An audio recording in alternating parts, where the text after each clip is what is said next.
Pro tip, turn on the fan before you start riding. Make sure you're live. I'm not gonna start riding until I know I can hear myself here and see. I always have to check, because every time I don't check, that's when it happens.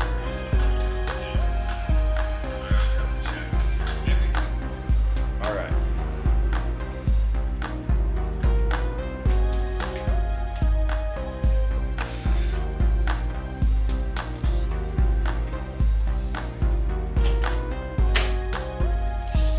Easy day.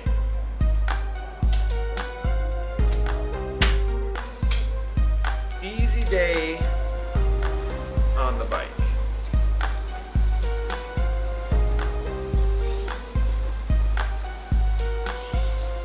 And we're off for an hour ride.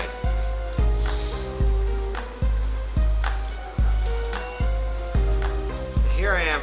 I'm feeling so confident that I've got everything ready to go. I can start riding. I look up, and the monitor is still facing the wrong way. I didn't turn my monitor so it faces the bike. It's facing my desk.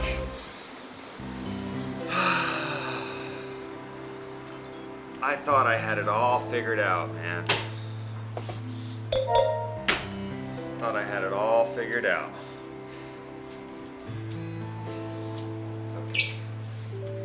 I'm always getting off the bike to fix something.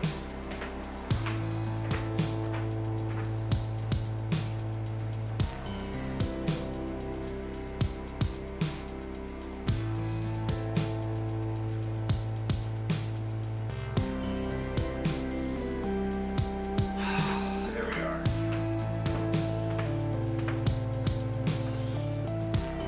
That'll be a lot better. Forgot to turn the monitor so I couldn't even see where I was going. I could pretend like I could see it the whole time, or I could maybe watch it here on my phone. Alrighty, I think that's everything though. Oh, there's always something.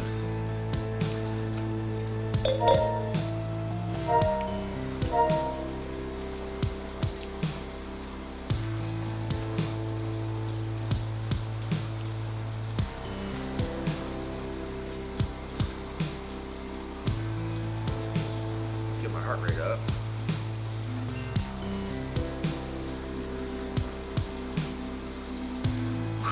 All right, good morning. Now we're riding. 1 hour easy, 20-mile route. Optimistic we'll be able to get the whole route done on this hour, but maybe not. Got another hour ride on Thursday. I could come back and try the route again if need be. This is the Neon Shore Loop. Not super familiar with the McCurry Islands as well as I am with Watopia. Been a while since. I mean, McCurry had to have been released at least 3 years ago at this point. It's not quite new anymore, I don't think. Which makes me wonder, when is Zwift going to come out with like another new world to ride in? Seems like they've been, I don't know, maybe they haven't been making new worlds.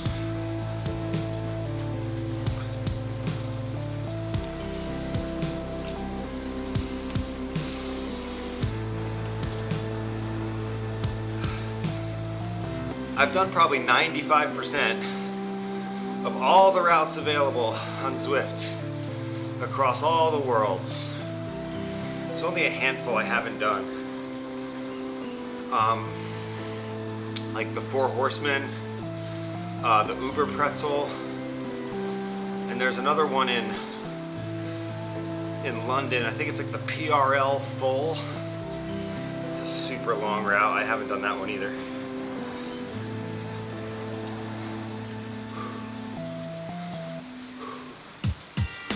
All right, 10 minutes, warming up, slowly raising the power. And we're gonna hit 40 minutes of steady state, zone 2 power output, and then finish with a 10-minute cool down. That's the plan. It's all part of the plan. Tuesday is usually a interval day, but this is a recovery week. I've made it through 3 really, really tough weeks of Ironman training. Well, I've been training since December, but the last 3 weeks were really challenging. I think I had a 4.5-hour ride, and then a 5-hour ride, and then an 80-mile ride, 85-mile ride. So a lot of really long rides the last couple of weekends. And that's usually followed up with an interval session on Tuesdays. But this week, like I said, is a recovery week. It's different. No intervals today. Not even a run. No running off the bike today. I feel like a kid in a candy shop. I'm so excited. I get more time to just hang out, relax.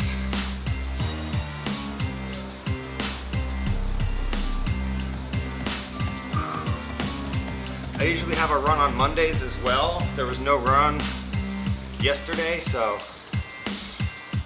I ran 14 miles on Saturday and then 3 miles on Sunday after riding 85 miles. So about 17 miles of running over the weekend. More than 30 miles of running since the previous Sunday, so definitely a good time to recover here.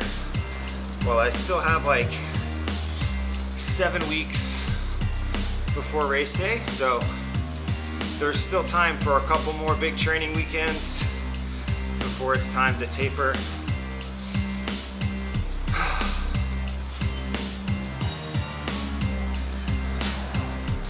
But so far, training for my 3rd Ironman has gone a lot smoother than training for my previous 2.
To a nice smooth start here.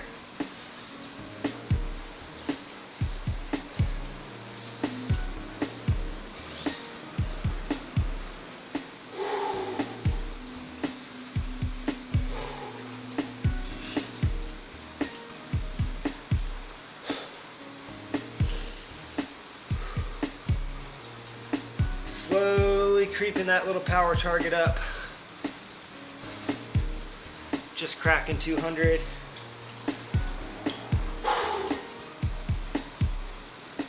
Heart rate slowly climbing up through zone 1.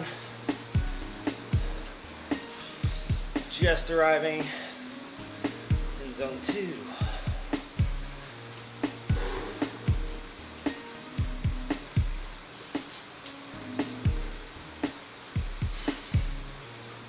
Trying to keep my cadence up over 90 average today.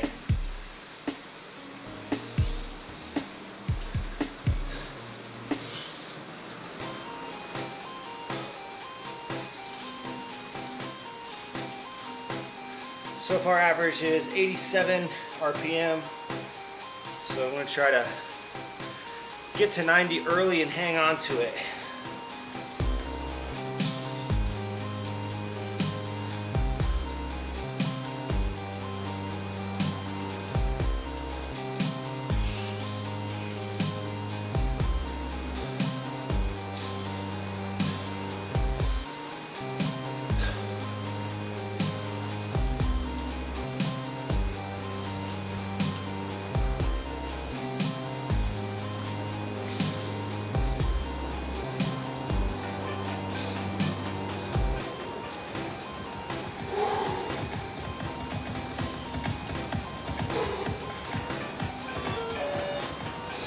Nice. Riding through the arcade.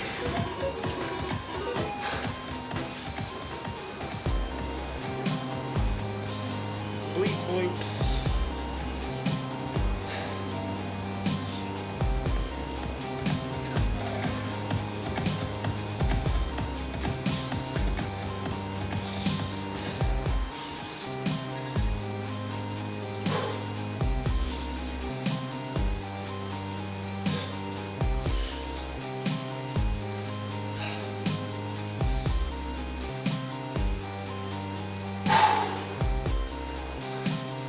All right, there goes the warm up.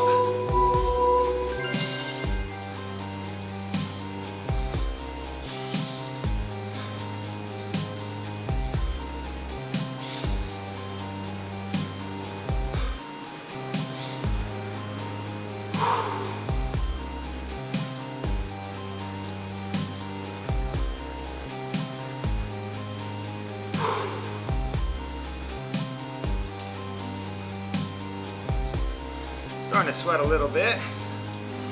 Time to hit the salt. I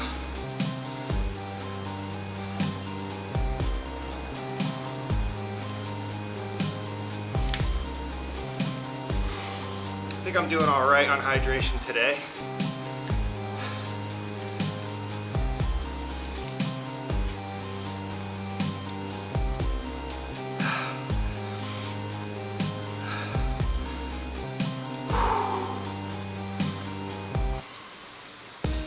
Well, I don't really want my heart rate going too much higher than this.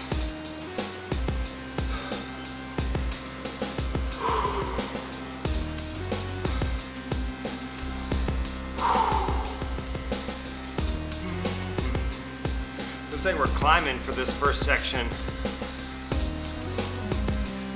There's a peak a couple miles up the road there. Then some downhill, and then some more downhill. And then it looks like it flattens out into a little valley. And then we got a little climb up to a plateau finish.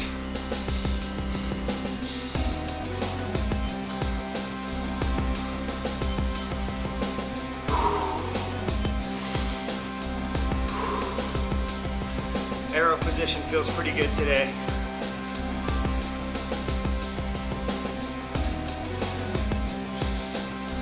Grateful for that.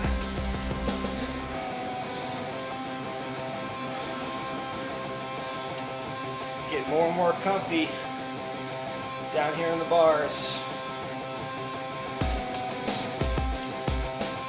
I love how I can actually just kind of put my head down a little bit when I'm riding indoors.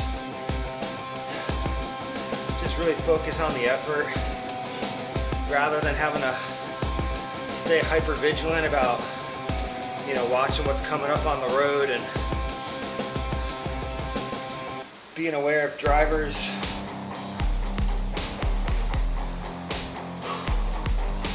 Saw a lot of animals on my long 85-mile bike ride on Sunday. Saw some ducks, saw some big Texas longhorns, saw some cute dogs, saw a bunny rabbit, saw some robins. It was a beautiful little morning.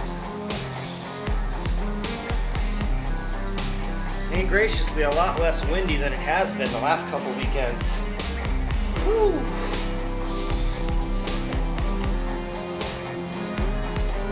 Sitting at 3 likes on the video. That's outstanding. Thank you so much for dropping those likes.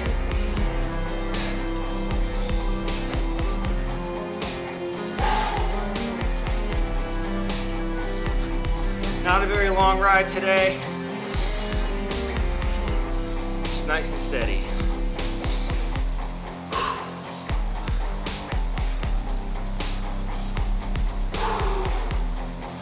I got some snacks.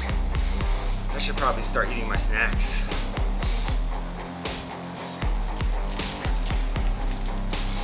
Not a very long ride, so it doesn't make sense to hang on to my snacks.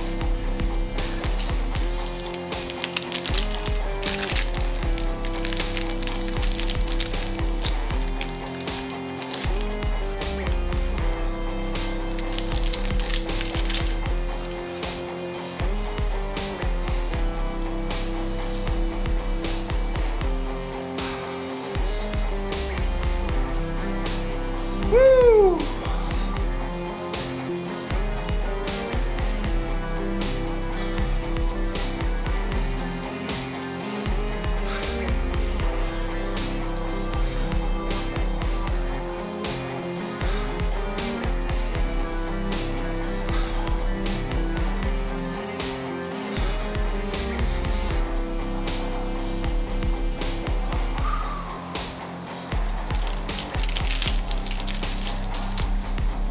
Going up.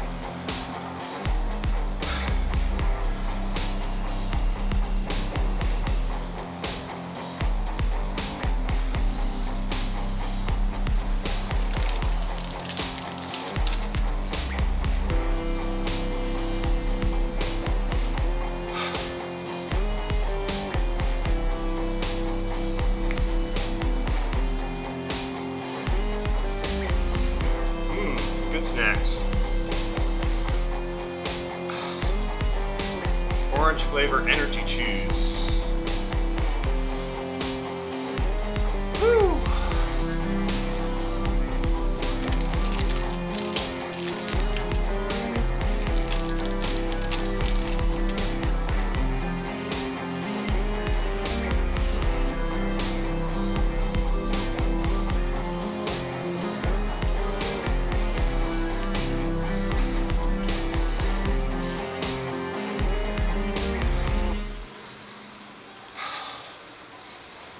Good stuff.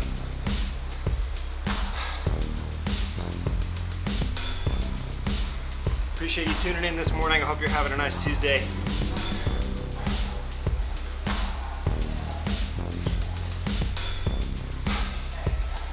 More than a quarter way through this thing.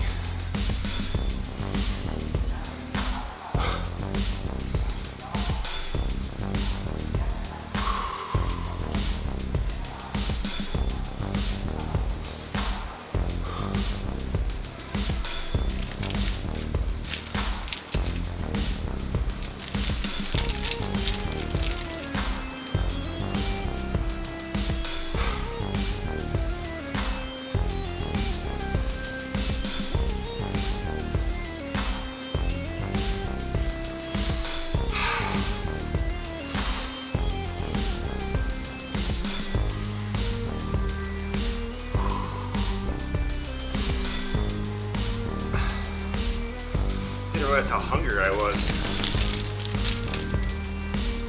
Might eat all of these things.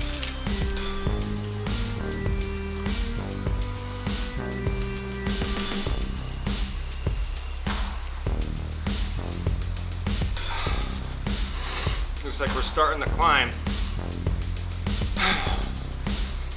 I don't really see where we're going.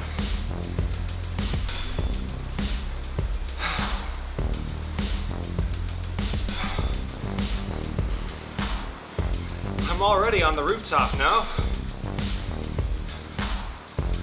I guess we'll see.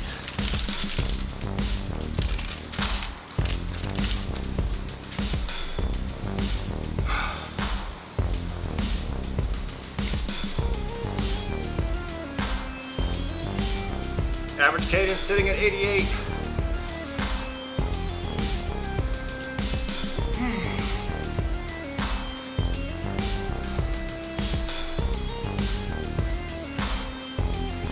Trying to get that cadence up. Over 90. Working on it.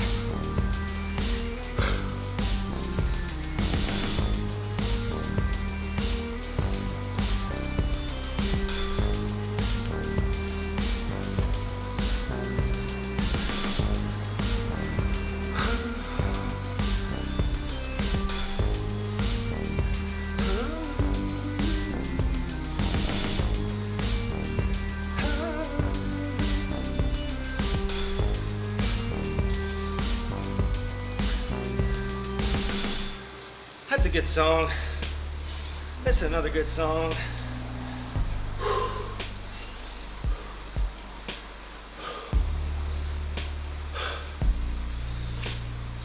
I'm thinking about taking this 3 hours of music that I've made here and separating it into like 3 categories: low intensity, tempo intensity, and high intensity. This song would be a really good example of a low intensity song. And the idea would be that the music that's in those categories would be sort of suitable for different effort levels in training. So you got this low energy type of track here, which is good for, honestly, it's a little slow even for the pace I'm at now. So low energy would be like recovery ride, zone 1 effort, as easy as possible, those type of sessions. And then you'd have a little bit more upbeat music, more agreeable for the zone 2 effort I'm at now, zone 3 efforts. And then you'd have higher intensity music designed for those threshold efforts and sprint type of efforts. You know, I get a lot of comments about the, you know, the watts and the zones. I think it's like really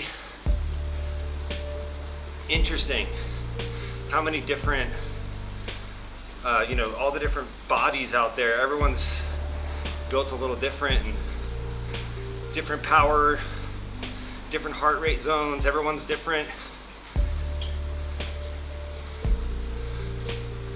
I get a lot of feedback saying that my zone 2 ranges appear to be too high, because I appear to be working too hard for zone 2.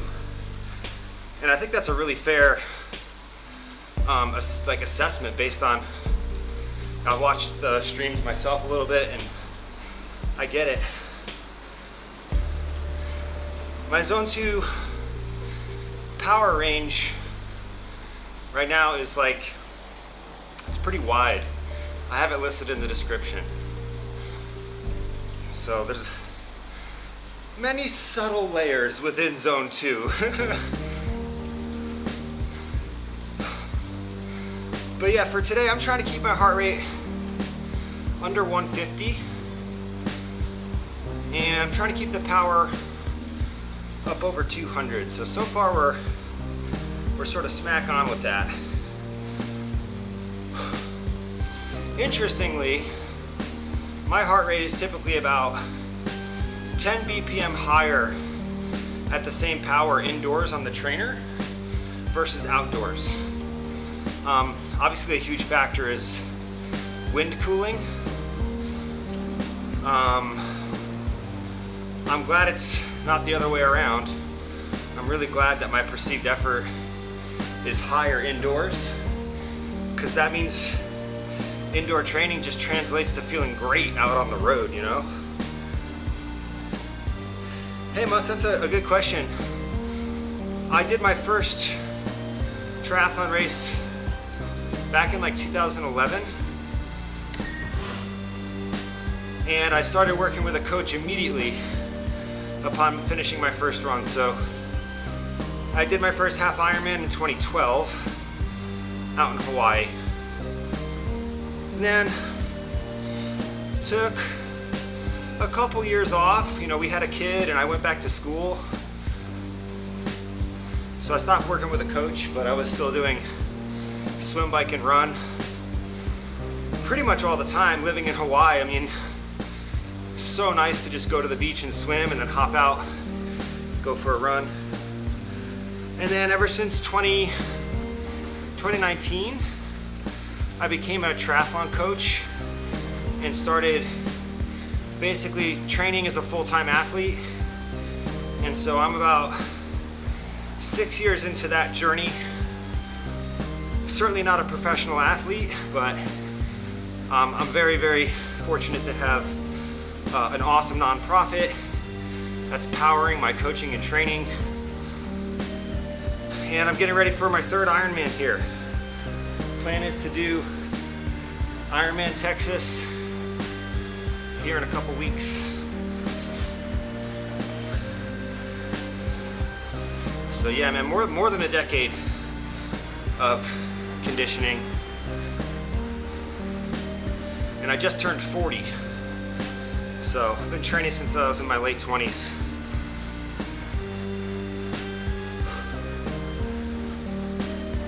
Hey, great question.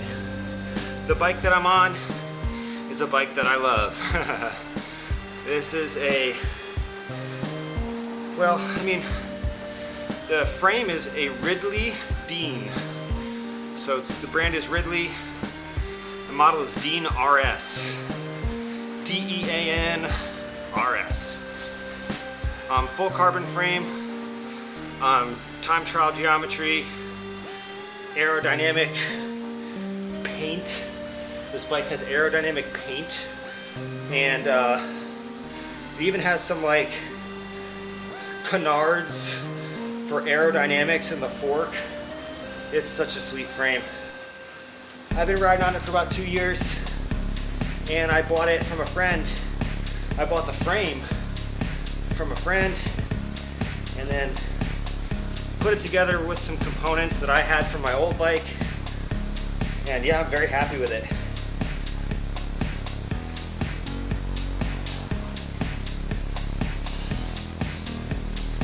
Hell yeah, Musa. I mean, swimming, biking, and running are all things that should be fun and enjoyable. Like, I have a lot of positive memories as a kid of running around with friends and riding my bike around and being in the pool in the summer, swimming in the ocean. Like, you know, you dress those things up into triathlon and start looking at it as one thing, and it can start feeling a lot more overwhelming and not as fun.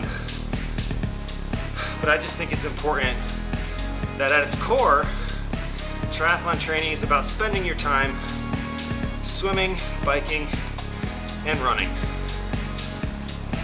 And if you like those three things, like, you'll probably enjoy the sport.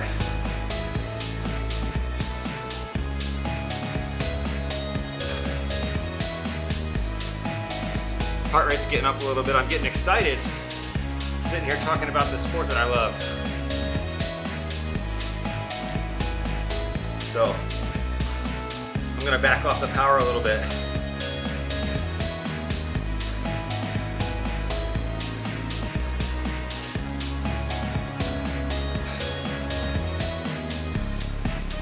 Give myself just a little break.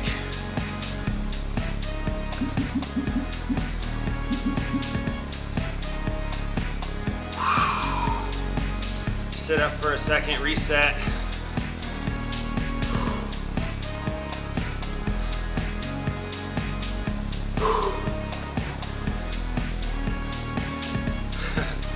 One thing I have to do a lot is recognize sometimes when I'm training, I start thinking about race day. I start getting really excited thinking about racing and visualizing. And next thing you know, my heart rate is going way up.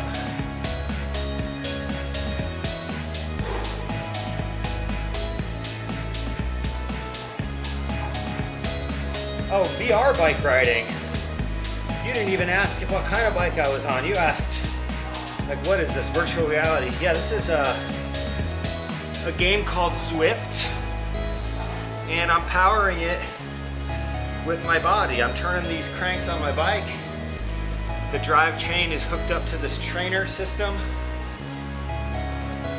The trainer is setting the resistance for the drivetrain at 190 watts. And that is all being sent to my laptop and controlling this virtual cycling avatar inside this virtual game.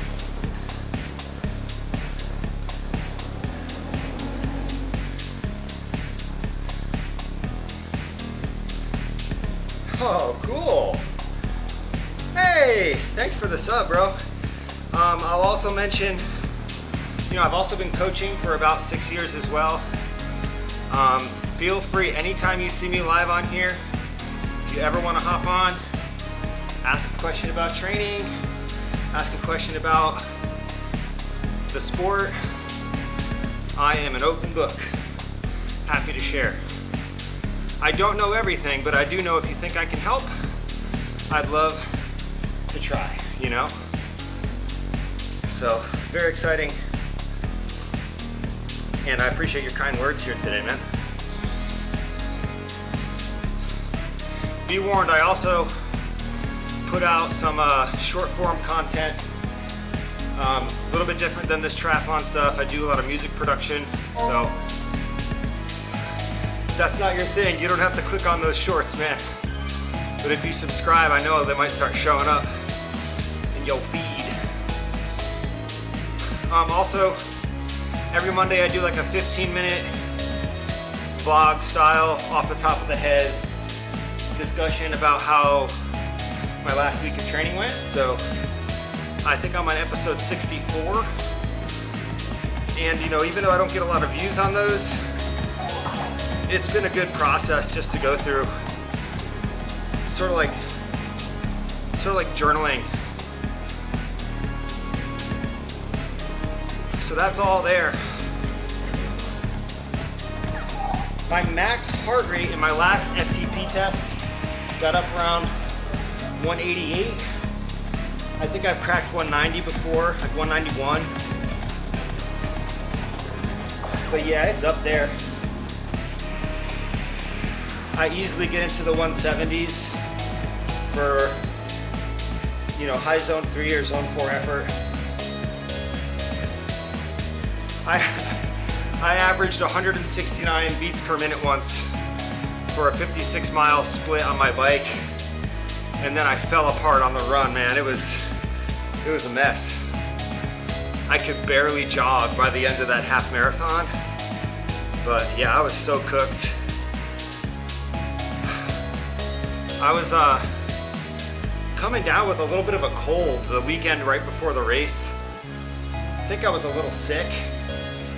My heart rate was really high, even before the race started. Like, I was just getting my stuff ready and setting up my gear, and my heart rate was like 128, 130. I was like, uh-oh. I've averaged 190 BPM for a 10K race once.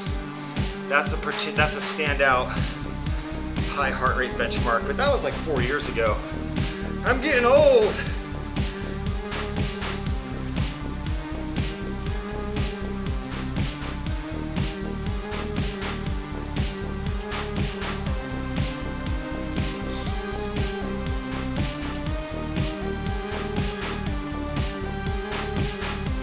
Yeah, I have my current heart rate training zones posted in the description, and just so you know, there's lots of different ways to calculate that zone 2 heart rate range. I am a triathlon coach, but I'm not coaching myself. So the heart rate zones that I have been provided to me. So it's I'm not really driving the boat, even though it really seems like I might seem like I know what I'm talking about. I still have a coach, and I still enjoy, the freedom that comes along with just executing your training without having to put the effort into figuring out what to do. It's just priceless.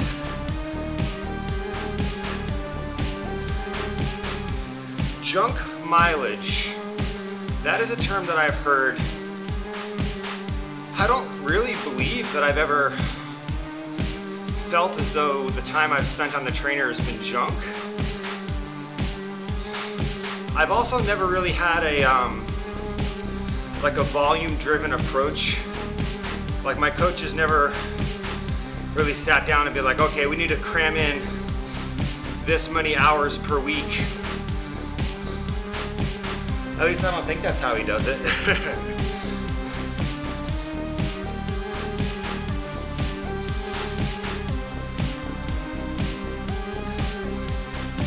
But to go back to the zone 2 thing,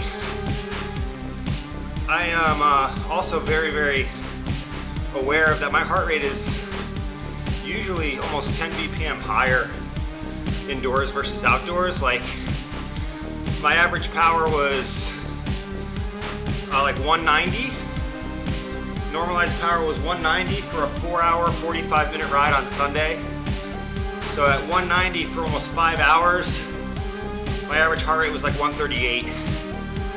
So yeah, when I'm on the road, it's a little bit more manageable. Speaking of manageable, it's a good spot to hop off. Quick bathroom break. My bladder is full. Whew. I am not a fan of forcing the last 20 minutes of, if you gotta go to the bathroom, you gotta go. No need to force yourself to hold it.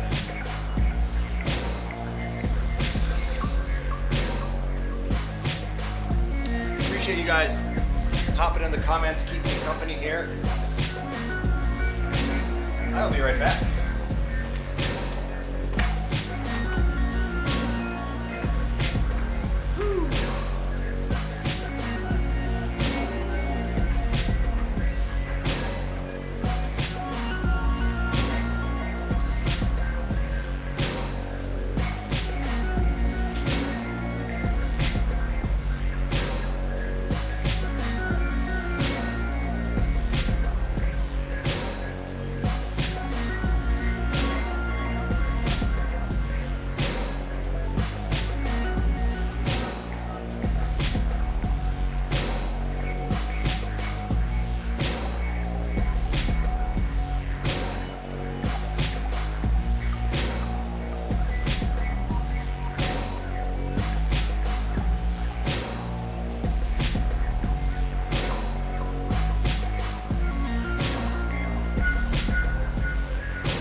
Gotta love this salt, man.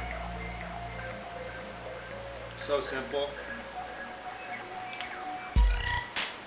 You're sweating, just hit some salt every 10-15 minutes, man. Ooh, that works good. Plus, it's very salty. Gets you like, wakes you up.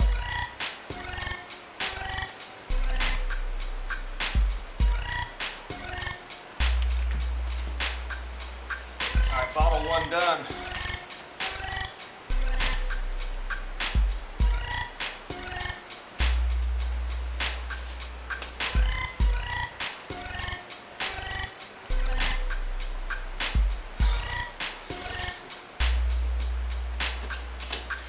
Junk mileage on the trainer, is that a thing?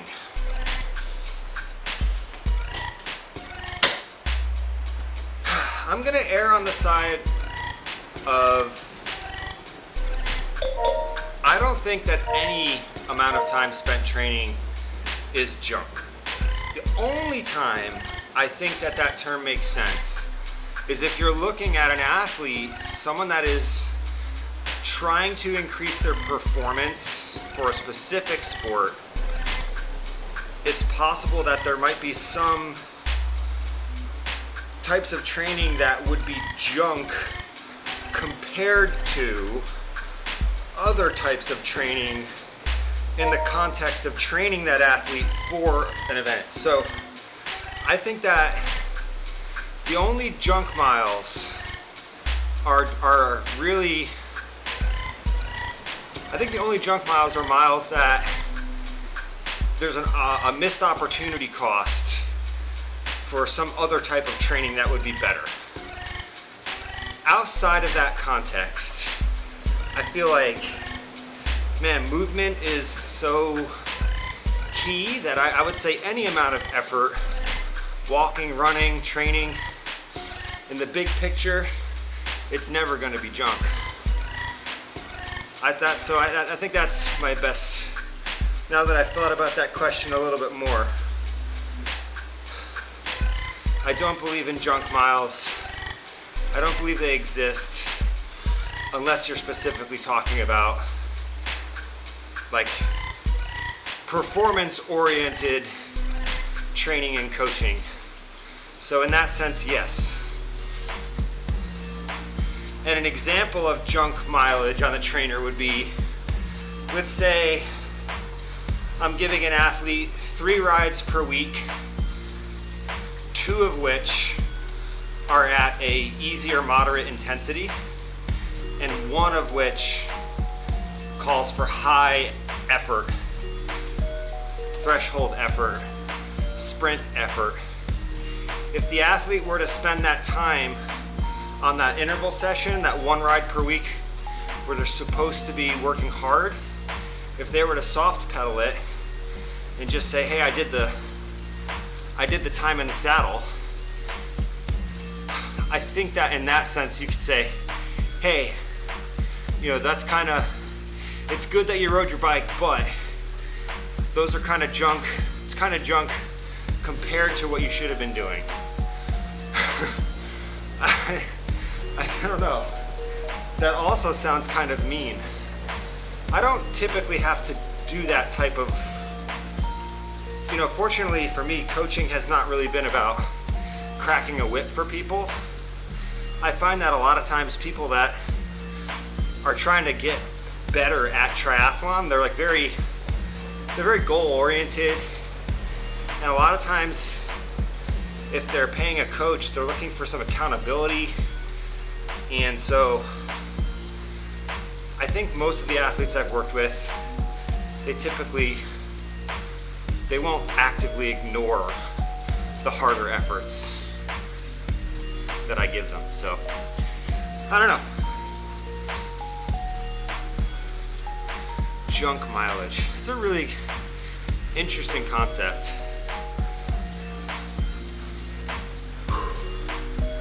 I'm gonna raise up. You know what? No, I'm not. This is supposed to be a recovery week. I am allowed to take it easy. So let's cruise here. Let's leave the power number where it is.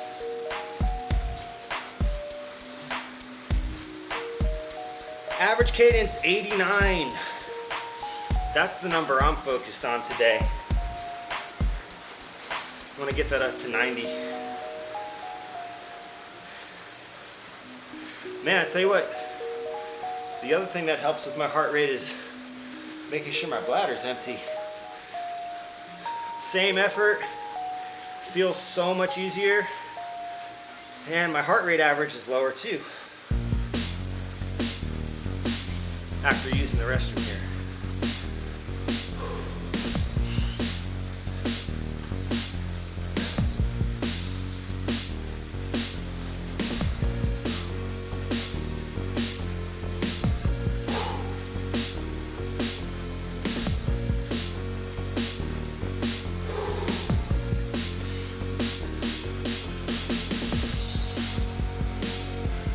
About 6 miles to go here.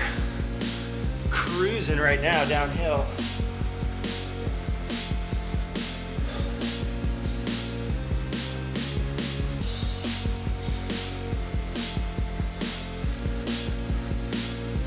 Keeping that cadence up. Average power for the ride sitting at 200. Average cadence still sitting at 89.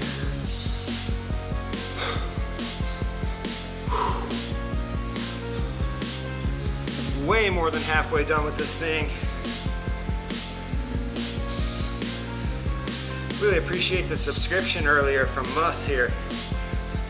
Really happy that the algorithm provided an opportunity for us to connect. Thanks, algorithm. I genuinely feel like the YouTube algorithm wants creators to succeed though. I really don't feel like I'm fighting it. I used to stream on Facebook Live during the pandemic, and that felt like a fight, working with them.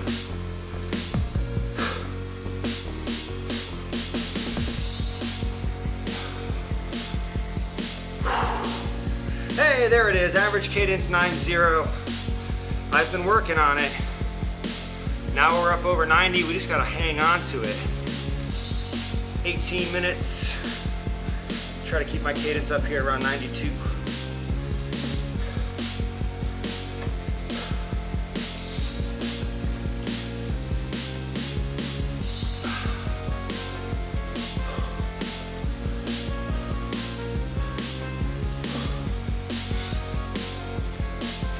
I keep forgetting that I don't have to run after this.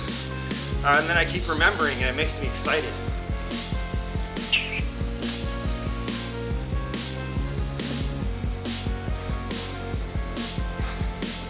Recovery week.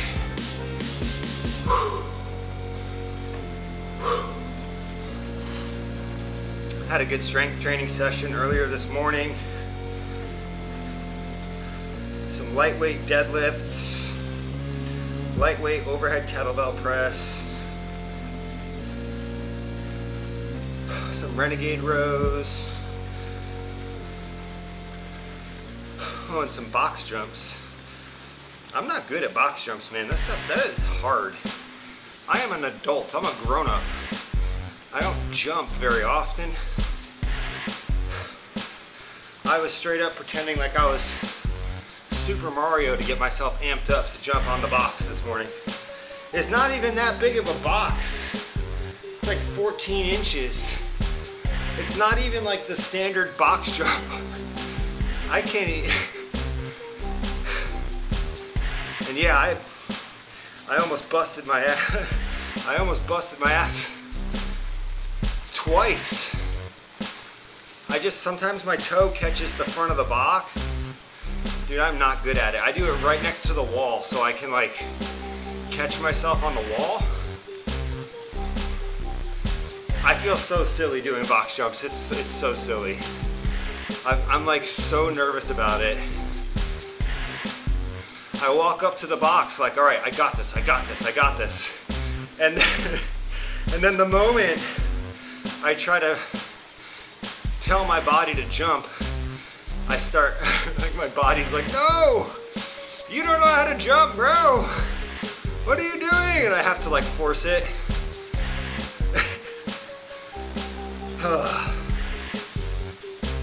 I did have one jump today where I was thinking about Mario.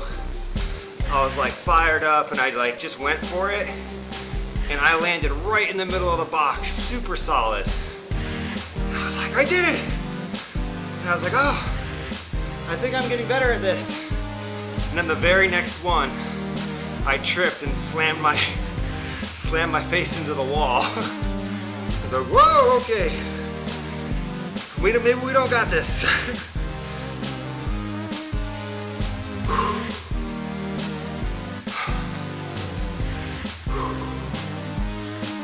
I think it's a lot more humid today in Houston. And it's like more humid in my studio. I don't have the air conditioner on. So I am sweating over here.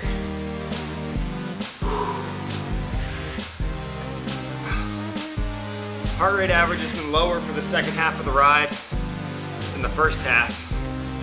I'm glad I lowered the power down to 190. I definitely feel better, even though I'm sweating a whole bunch.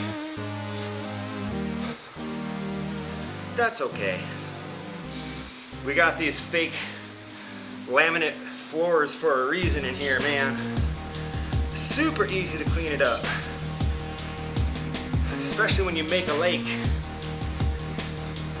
Anyone ever done an indoor training ride so long that they make a little lake underneath their bike? You need to do the ride in a kiddie pool. It can get pretty excessive. Ah, the joys of indoor training. I love it though, man. I love this bike trainer. This Garmin bike trainer is like the best investment I've ever made for my training.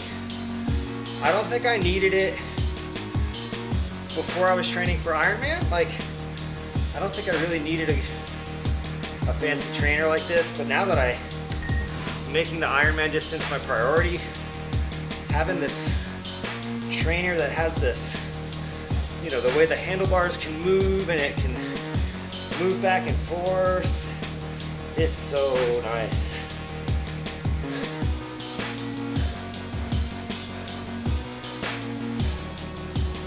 I've done some 4-hour rides on it. I've done some 5-hour rides on it.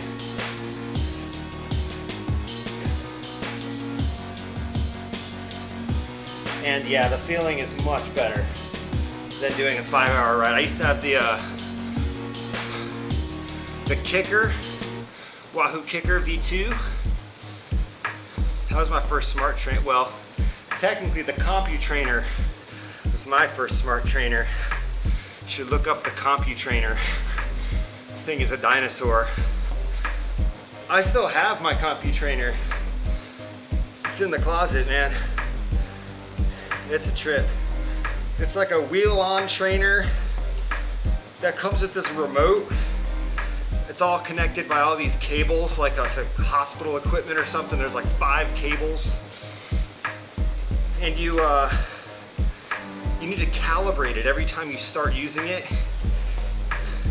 And then once it's calibrated, you can set power targets in 5-watt increments on the little remote thing. So it's like you get this chunky remote with a little display, and you just go beep, beep, beep, beep, beep. You press the buttons. It's like it reminds me of like an old air conditioner remote control, and it will set the resistance on the trainer. So, I mean, it's pretty cool. But oh man, this Garmin just feels so much better than those options. Still haven't paid for it. It's still sitting on the credit card. Priorities. I'm not one of those guys whose bike is worth more than their car, but I'm just one fancy bike away. I'm just kidding, bike. My bike got jealous a little bit. It's okay. We're not getting a new bike. Only way I would get a new bike is if somebody gave me a new bike at this point. If somebody said, here's a brand new bike, I'd take it. But I love my bike. I don't feel like it holds me back at all. It's not a very common frame. And you know, the components that I have on it were given to me secondhand from people that I consider mentors in my sport here. So the bike has a lot of character in it in that regard. It's got little bits and pieces from lots of people that I really look up to. and appreciate.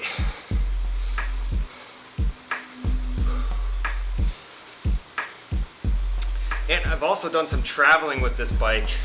I took it with me to Connecticut, did some of the craziest riding I've ever done with a really talented group of cyclists out there at Total Training Endurance, TTE. Those guys ride hard.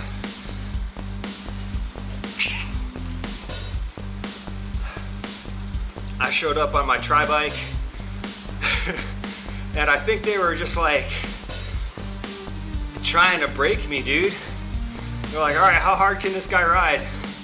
Because they just kept ratcheting it up the whole time. Just harder and harder. And I was able to hang with them like they did. The head coach, guy's like a pro cyclist.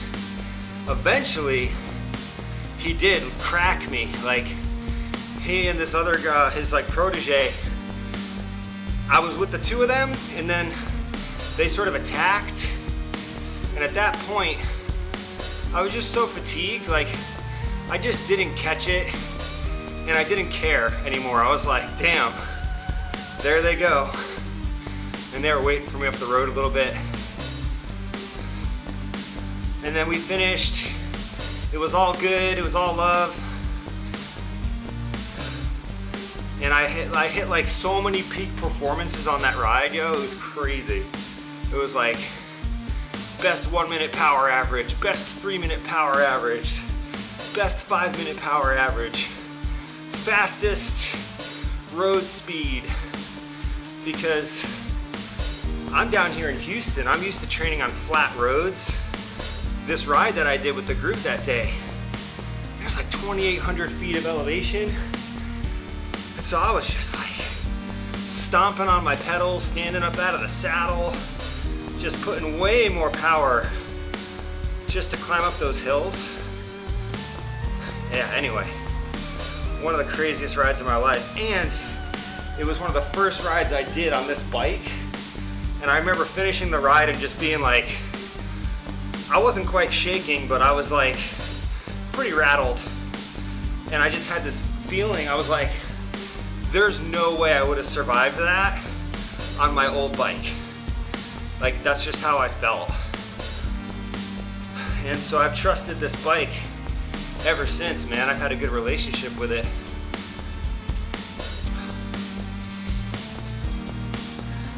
Yep. Hey, what's up, David? Yeah, I do group riding with our training group here in Houston, and it's a lot more, everybody's kind of on their own program here.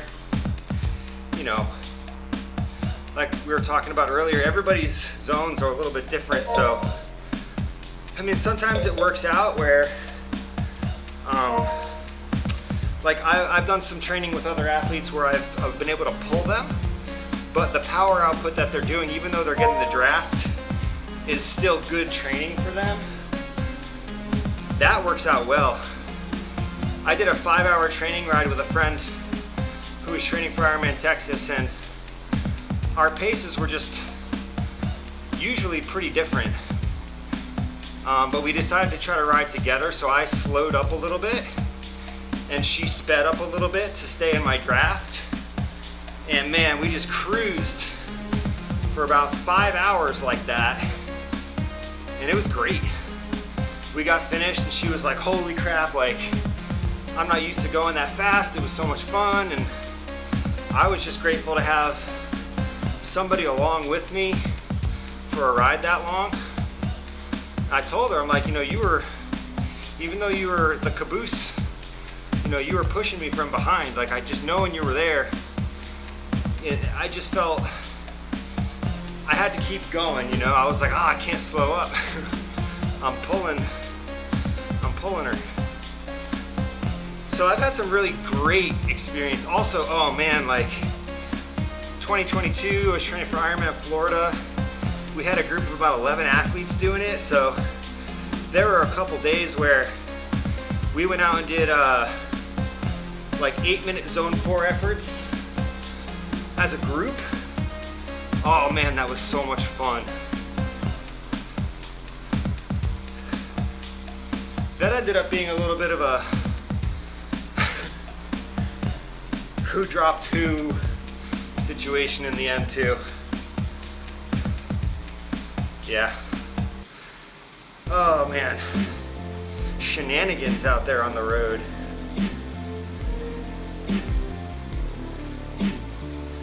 Yes, 100%, man. That zone 2, it's sacred.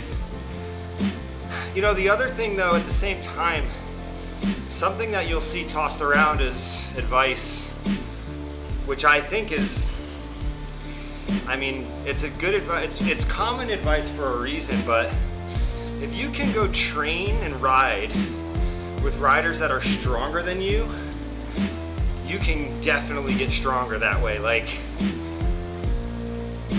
you put yourself in an environment where, you know, you're having to work harder than you would on your own, and you're kind of surrounded, you got the camaraderie. It's been a while since I've had an athlete training with us regularly that I would describe as someone that I needed to, you know, look up to in terms of like their ability. Yeah, we had some guys for a while there. We had these 2 brothers that were just so talented. Both of them got their pro cards to go race triathlon professionally. And I remember doing some rides with those dudes and just trying to hang on and, you know, eventually getting left in the dust, but like just feeling like, man, I wouldn't have worked that hard the last 20 minutes if I wasn't chasing that rabbit, you know? So I can see how, you know, riding with others can, and specifically riding outside of your like comfort zone, like they're riding zone 2 and you're just hanging on. Obviously you don't want to do that all the time, but I think it can stimulate some strength. Yeah, I mean, and they're light guys too, right? Like the numbers are big and the body weight is low. Like that's the thing about it that really gets me. Cause yeah, my FTP right now is 317. You know, I'm grateful that I can do efforts over 300 watts. But the idea that I could hold that amount of power for 4 or 5 hours the way that these guys do, that's ludicrous. And I'm like 200 pounds. These guys are like, they're like 160, 150. They're like 3/4 the weight. Yeah, it's a trip. But I'm much more of a triathlete than I am a cyclist. But I'm a pretty avid cyclist for a triathlete. I don't know if that makes sense. Like, I love working on my bike. I love looking for marginal gains in my position. Like, I really like the relationship with the carbon and the aluminum and like I'm really into it. And I think sometimes triathletes, they sort of can view their bike as a tool, something that they, you know, look to upgrade once a year, every couple of years. You know, they might not do their own bike maintenance.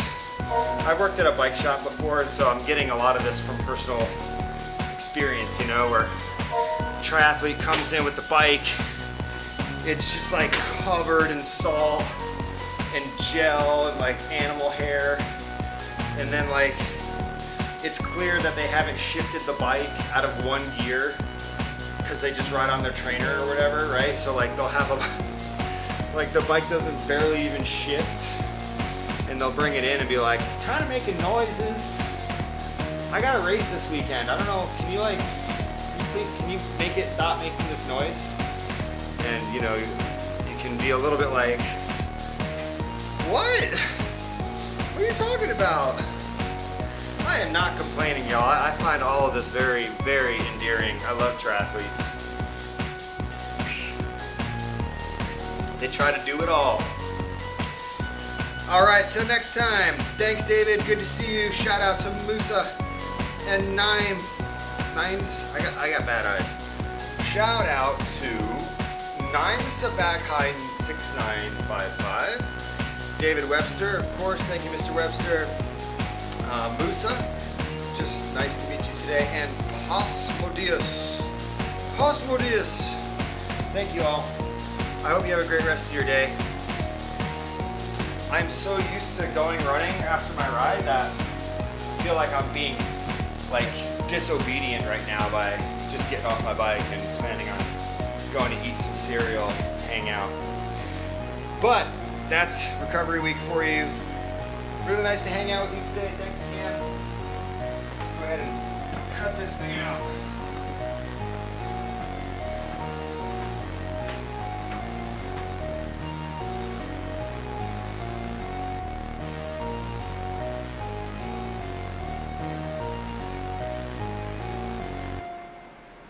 Take care.